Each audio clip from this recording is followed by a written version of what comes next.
This is John with Overland Tailer Tuning, right? Yes, sir. Yep.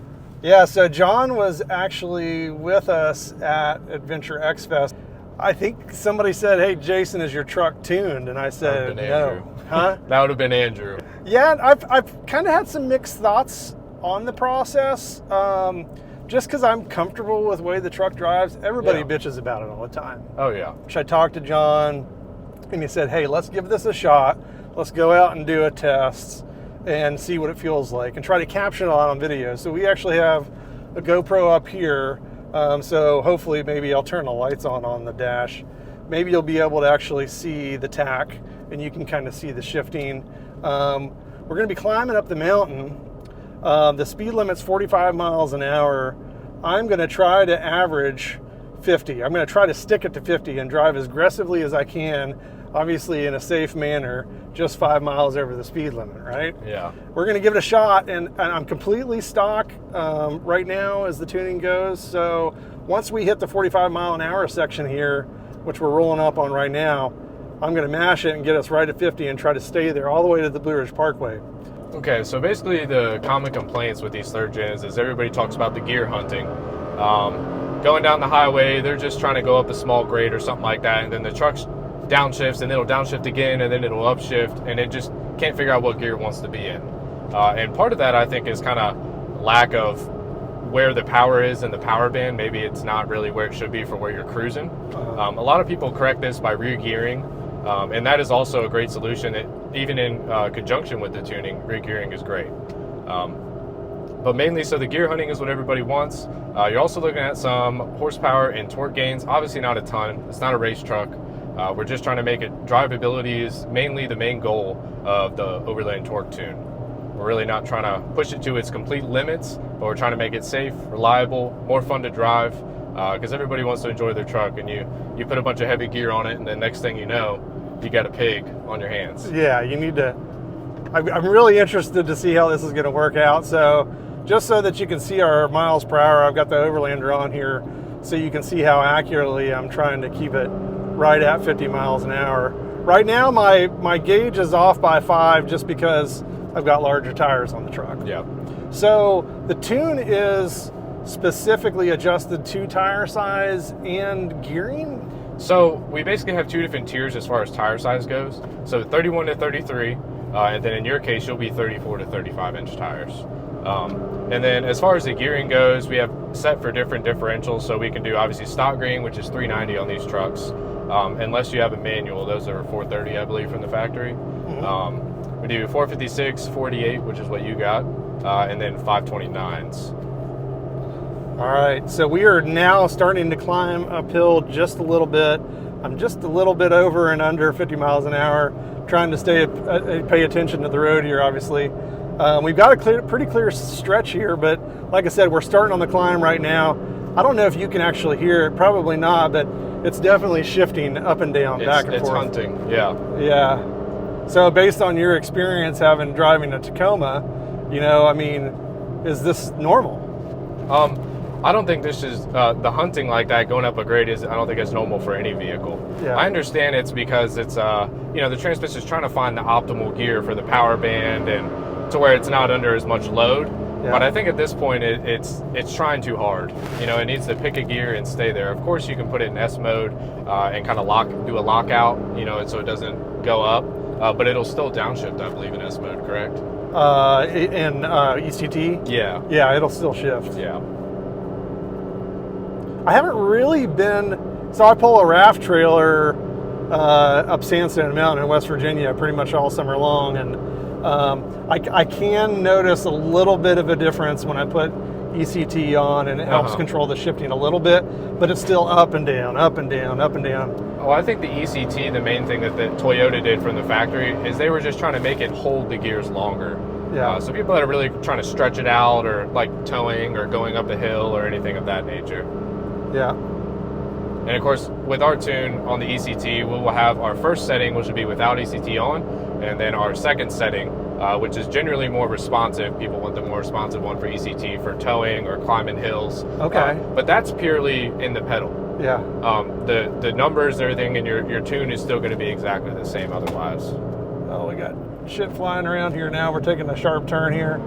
All right, so I'm trying to get it back up to 50. So I'm hitting it pretty hard. We're definitely on a steeper grade right now. Ears are popping.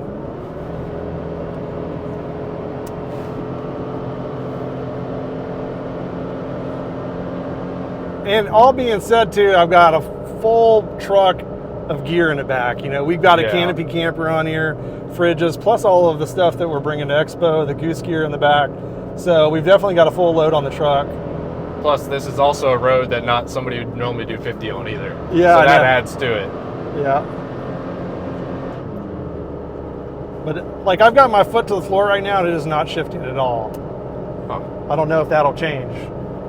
We'll see. It'll honestly probably want to hold either the prior gear. Yeah.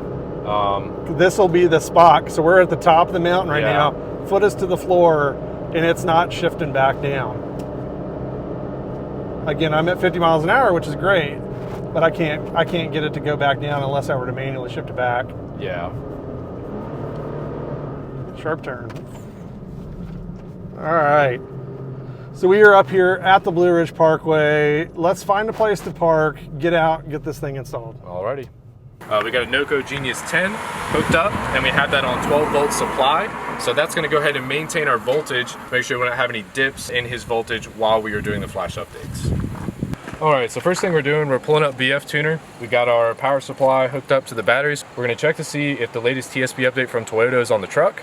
If it isn't, we're going to go ahead and flash that update. This is the same update you'd get at the dealer.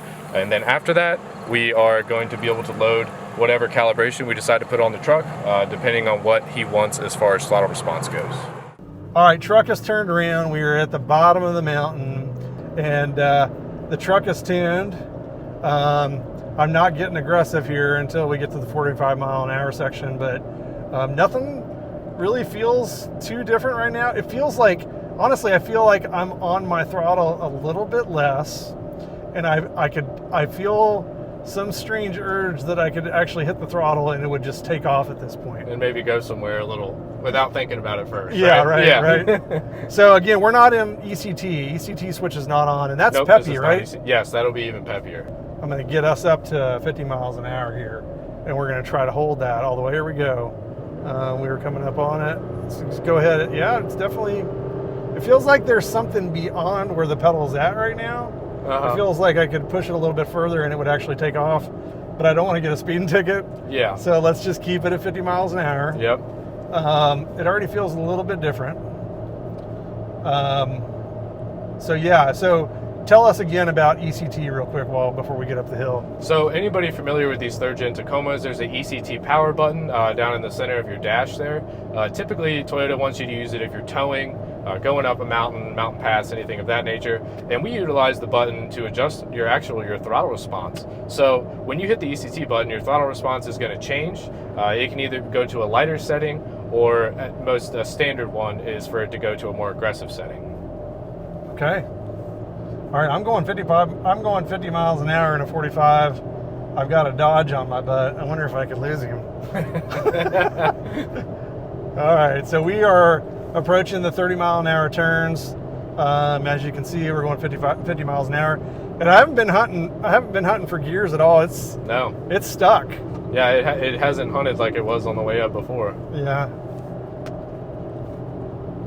Yeah, he doesn't have the kind of suspension I've got, so I can hold these turns a little bit better. He doesn't have those 8100s. Yeah. Yeah, I was up and down all over the place, you guys. Yeah. I don't know if you could hear that or see that on the TAC. I just turned the lights on. But I'm even lifting my foot completely off the gas and then putting it back on, and it's staying in this gear. Yep. Yeah. And it seems like it's a lot smoother. We're maintaining better. Before it was a little jerky because it was, what gear do I want to be in, Georgia? I don't know. Yeah, I know, right? It's weird. It's like, they put a little bit more energy into, kind of designing that, Yep. Toyota did. I mean, such a better performance. Well, they've done the TSP updates, claiming to fix it. I know the 20 to 22s, people have said, are a lot better than the 16 to 19s from the factory. But still, I mean, we have, obviously, you have a 20, so you're well aware of the gear hunting. So we did just shift up. We're kind of climbing on the grade here a little bit. Now it's shifted back down. It's probably going to shift up here again. I'm going to give it a little gas. I didn't need to because I was already going 50 mile an hour. I just kind of want to go faster. Yeah.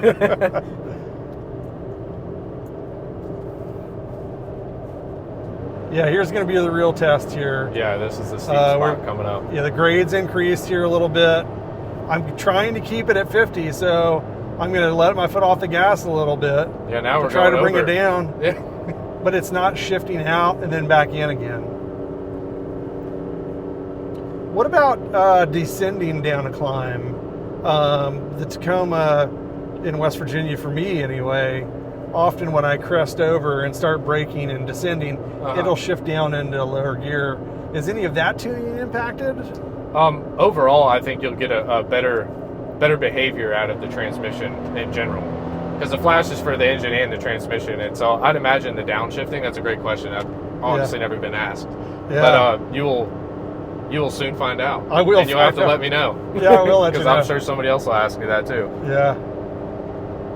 All right, so we're slowly approaching that section where I was trying to put it down to the floor to get it to shift to get me back up to my 50 mile an hour goal here. But it is definitely shifting a lot less. There is no doubt about that. Okay, so let's see if we can get ourselves up to 50 miles an hour. Got to watch these turns because they'll get a little sharp. Yeah. It's going though. It's going, and I don't need to slam on the. I don't need to slam on the pedal like I was. You were floored last time. I was completely floored at this point, and it just wouldn't go anywhere. Yeah. Now I'm off the pedal. Yeah. I'm completely off the pedal. This feels kind of like a Top Gear episode or something. Yeah. Right. Yeah. We just need to jump it now. Or something. Yeah. Something. Yeah. Okay, so this is where it was dead. So I just pushed the pedal all the way down to the floor, and it's shifting up, and it's going to take us up to beyond 50 miles an hour. Yeah, no problem. Yeah, no problem at all. Yeah, this is just reinvented my truck. Yeah. I think it has. I want to just pass this car now going right before that wasn't an option. Yeah, before that wasn't. We've got a really awful glare here, so we've got to be careful. But yeah, I can already tell a major improvement here. There's no doubt about it.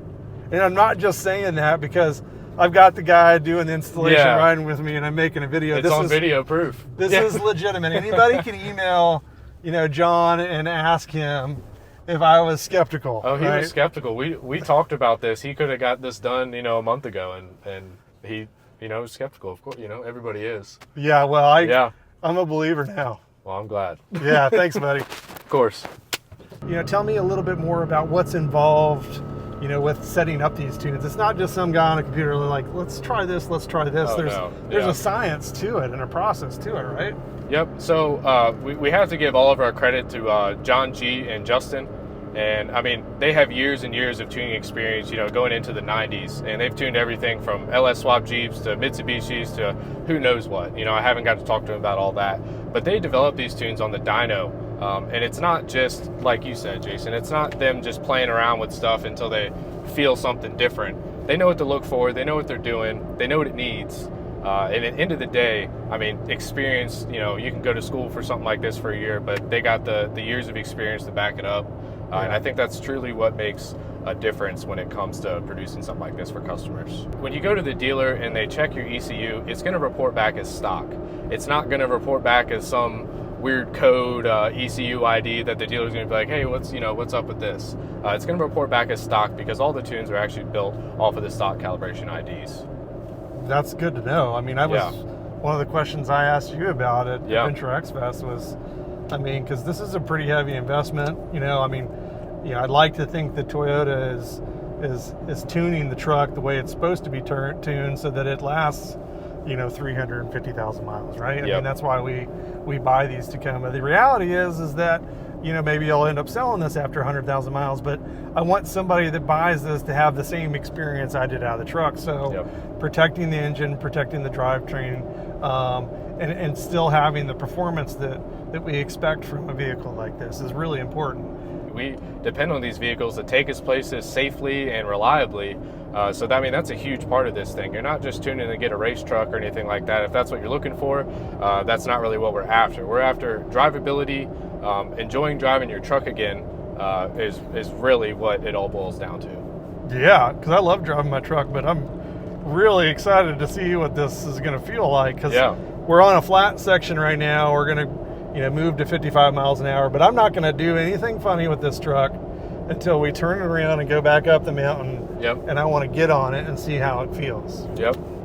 One other, I think, important note here is this is not calibrating the speedometer at all. This is is not, unfortunately not. Yeah, unfortunately not. It'd be fantastic if it would, but it just doesn't, because that's actually impacting what you're registering as your miles per gallon too.